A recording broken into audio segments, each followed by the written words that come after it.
जिसने वीरप्पन को दौड़ाया वो संभालेगा दिल्ली, कुर्सी संभालते ही लेने वाला है ये 3 बड़े फैसले। अमित शाह ने केजरीवाल की दिल्ली में पहले सीबीआई अधिकारी भेजे और अब कमांडो को उतारा। वो एक आईपीएस है लेकिन एनएसजी कमांडो से कम नहीं है। उसका नाम सुनते ही तस्कर कांपने लगते हैं। दिल्ली में बवाल मचाने वालों की अब शामत आने वाली है, क्योंकि अमित शाह ने दिल्ली संभालने के लिए एक कमांडो को भेजा है। वो कमांडो जिसके नाम से माफिया कांपते हैं, तस्कर गिड़गिड़ाने लगते हैं और गुंडा मवाली दूर दूर तक नजर नहीं आते। पहले जान लीजिए कि वो आईपीएस कौन है जिन्हें दिल्ली का नया पुलिस कमिश्नर बनाया गया है, फिर आपको बताते हैं शाह ने इन्हें क्यों चुना। ये 1988 बैच के आईपीएस संजय अरोड़ा हैं, जिन्हें आईटीबीपी के डीजी से सीधा दिल्ली पुलिस कमिश्नर बना दिया गया है। मोदी शाह के चहेते ऑफिसर राकेश अस्थाना 31 जुलाई को रिटायर हुए।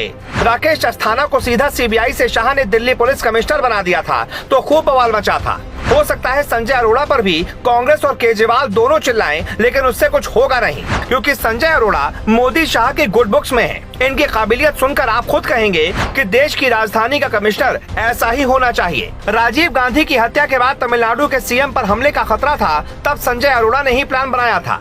तब पीएम की सुरक्षा के लिए एसपीजी बनी थी, जबकि संजय अरोड़ा ने सीएम के लिए एसएसजी का गठन करवाया था।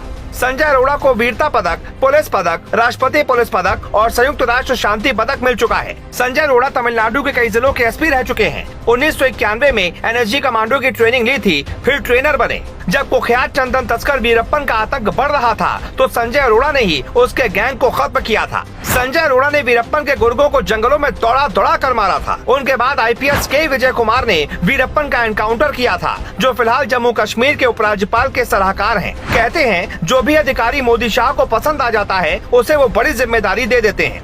दिल्ली में चूंकि कानून व्यवस्था का मुद्दा बीते 2 सालों से ज्यादा रहा है, केजरीवाल बराबर कानून व्यवस्था को लेकर केंद्र पर आरोप लगाते रहते हैं और बीते कुछ समय से दिल्ली में हमले का अलर्ट बढ़ा है। इसीलिए शाह ने उन अफसरों की सूची मंगवाई थी जो दिल्ली को बेहतर हैंडल कर सके। उनमें कई बड़े अधिकारियों का नाम शामिल था, लेकिन संजय अरोड़ा की तरह कोई दूसरा नहीं मिला। ऐसा तीसरी बार हुआ है जब दिल्ली में एजीएमयूटी कैडर से हटकर बाहरी आईपीएस को कमिश्नर बनाया गया। दिल्ली दंगे के वक्त एसएन श्रीवास्तव पुलिस कमिश्नर थे, लेकिन दिल्ली को सही से संभाल नहीं पाए। उनके बाद बालाजी श्रीवास्तव कमिश्नर बने तो किसान आंदोलन और कई प्रदर्शन को रोक नहीं पाए। हालांकि बालाजी श्रीवास्तव का कार्यकाल महज 27 दिन ही रहा। उसके बाद राकेश अस्थाना कमिश्नर बन गए। कहते हैं राकेश अस्थाना ने दिल्ली पुलिस को इतनी मजबूती दी कि कानून व्यवस्था कंट्रोल में हो गई। राकेश अस्थाना ने अपने रिटायरमेंट स्पीच में दिल्ली पुलिस को दुनिया की उम्दा फोर्स बताया था, लेकिन इसकी कुछ चुनौतियां भी हैं। सबसे पहला फैसला जो संजय अरोड़ा को पुलिस कमिश्नर बनते के साथ ही लेना होगा वो है खाली पड़े पदों पर नियुक्ति। दिल्ली में कई साइबर थाने और महिलाओं के लिए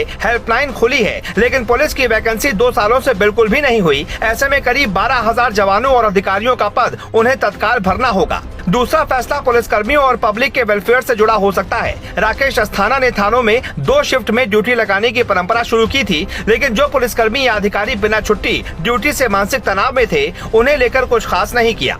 इसीलिए इस पर भी कोई फैसला संजय अरोड़ा ले सकते हैं। इसके अलावा तीसरा फैसला तस्करों और माफियाओं से जुड़ा हो सकता है। केजरीवाल और उनके नेताओं पर शराब माफियाओं को खुली छूट देने के जो आरोप लगे हैं उसकी जांच हो सकती है, जिससे केजरीवाल की मुश्किलें बढ़ सकती हैं। इसीलिए लोग कह रहे हैं कि शाह ने बड़ी सोच समझकर एक कमांडो को कमिश्नर बनाया ताकि हर मुश्किल हल हो जाए और जनता सुकून से रह सके।